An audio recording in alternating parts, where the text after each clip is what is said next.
శ్రీవారి బ్రేక్ దర్శనం పేరుతో తిరుమల కొండపై ఐటీబీపీ కానిస్టేబుల్ వసూలుకు పాల్పడ్డాడు. బెంగళూరుకు చెందిన హరిబాబు జగదీష్ వద్ద బ్రేక్ దర్శనం పేరు చెప్పి 50,000 ఒకరి దగ్గర, 20,000 మరొకరి దగ్గర వసూలు చేశాడు. ఆ తర్వాత బ్రేక్ దర్శనం కాకుండా 300 రూపాయల ప్రత్యేక దర్శనం వేయించాడు. దీంతో మోసపోయామని గుర్తించిన భక్తులు సదరు కానిస్టేబుల్పై టీటీడీ విజిలెన్స్ వింగ్కి ఫిర్యాదు చేశారు. విజిలెన్స్ ఫిర్యాదు ఆధారంగా విచారణ చేపట్టినట్లు తిరుపతి 2 టౌన్ సీఐ శ్రీరాముడు వెల్లడించారు.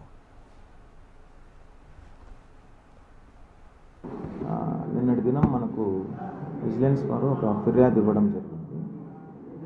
ఈ ఫిర్యాదు సారాంశం ఏమంటే ఐటీబీపీ కానిస్టేబుల్ చంద్రశేఖర్ అనే ఆయన బెంగళూరుకు చెందిన 2 భక్తులు హరిబాబు జగదీష్ అనే వారి దగ్గర నుంచి ఒకరి దగ్గర 50,000 రూపాయలు, అదేవిధంగా ఒకరి దగ్గర 20,000 రూపాయలు తీసుకుని బ్రేక్ దర్శనం చేయిస్తానని చెప్పి వాళ్ళకి 300 రూపాయల టికెట్ ఇవ్వడం జరిగింది.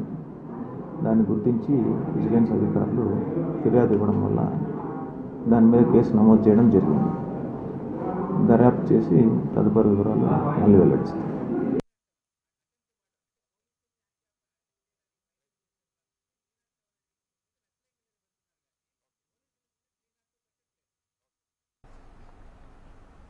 శ్రీవారి బ్రేక్ దర్శనం పేరుతో తిరుమల కొండపై ఐటీబీపీ కానిస్టేబుల్ వసూలుకు పాల్పడ్డాడు. బెంగళూరుకు చెందిన హరిబాబు జగదీష్ వద్ద బ్రేక్ దర్శనం పేరు చెప్పి 50,000 ఒకరి దగ్గర, 20,000 మరొకరి దగ్గర వసూలు చేశాడు. ఆ తర్వాత బ్రేక్ దర్శనం కాకుండా 300 రూపాయల ప్రత్యేక దర్శనం చేయించాడు. దీంతో మోసపోయామని గుర్తించిన భక్తులు సదర్ కానిస్టేబుల్పై టీటీడీ విజిలెన్స్ వింగ్కి ఫిర్యాదు చేశారు.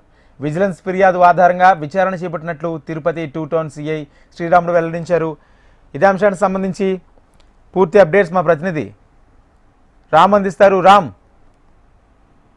Thank you Rajender. తిరుమలలో శ్రీవారి దర్శనానికి సంబంధించి నిత్యం కూడా ఏదో ఒక రకంగా కూడా ఈ యొక్క దళారులు ఎవరైతే ఉన్నారో శ్రీవారి దర్శనానికి సంబంధించిన టికెట్లను బ్లాక్ మెయిల్ చేసి అమ్మేటువంటి పరిస్థితి అయితే ఎప్పటి నుంచో కూడా కొనసాగుతుంది. దీనికి సంబంధించి ఇటు తిరుపతికి సంబంధించిన జిల్లా పోలీసులు కావచ్చు, తిరుమలకు సంబంధించిన పోలీసులు, అదేవిధంగా టీటీడీ విజిలెన్స్ అధికారులు పెద్ద ఎత్తున నిఘా ఉంచారు. నిఘా ఉంచినప్పటికీ కూడా ఏదో ఒక రకంగా తిరుమల శ్రీవారికి సంబంధించినటువంటి సేవా టికెట్లను బ్లాక్ లో అమ్ముతునేటువంటి పరిస్థితి కొనసాగుతూనే ఉంది. తాజాగా ఈ యొక్క ఇండో టిబెటన్ బార్డర్ కు సంబంధించినటువంటి పోలీస్ కానిస్టేబుల్ ఒకతను, బెంగళూరుకు సంబంధించినటువంటి 2 భక్తుల దగ్గర ఒకతను హరిబాబు, మరో వ్యక్తి జగదీశ్వర వద్ద కూడా భారీగా కూడా నగదు వసూలు చేసినట్టు కూడా బయటపడింది. దీనికి సంబంధించినటువంటి తిరుమలకు సంబంధించిన 2 టౌన్ సిఐ శ్రీరాముడు కూడా ఆ కేసుకు సంబంధించిన వివరాలు వెల్లడించిన పరిస్థితి కనపడుతుంది. బ్రేక్ దర్శనం టికెట్ తీసుకొస్తానని చెప్పి ఒక వ్యక్తి దగ్గర 50,000 రూపాయలు, అదేవిధంగా ఇంకొకరి వద్ద 20,000 రూపాయలు కూడా తీసుకున్నారు. తీసుకున్న తర్వాత ఈ యొక్క 2 దర్శనాలకు సంబంధించి కేవలం 300 రూపాయల టికెట్లను మాత్రమే శ్రీవారి దర్శనానికి పంపించినట్లు కూడా ఆ యొక్క భక్తులు ఎవరైతే ఉన్నారో బాధితులు పోలీసులు కంప్లైంట్ చేశారు. కంప్లైంట్ చేసిన తర్వాత రంగంలోకి దిగినటువంటి పోలీసులు ఈ యొక్క బార్డర్ పోలీస్ ఎవరైతే ఉన్నారో అతన్ని అదుపులోకి తీసుకొని విచారిస్తున్నట్టు కూడా మనకు తెలుస్తుంది రాజేంద్ర.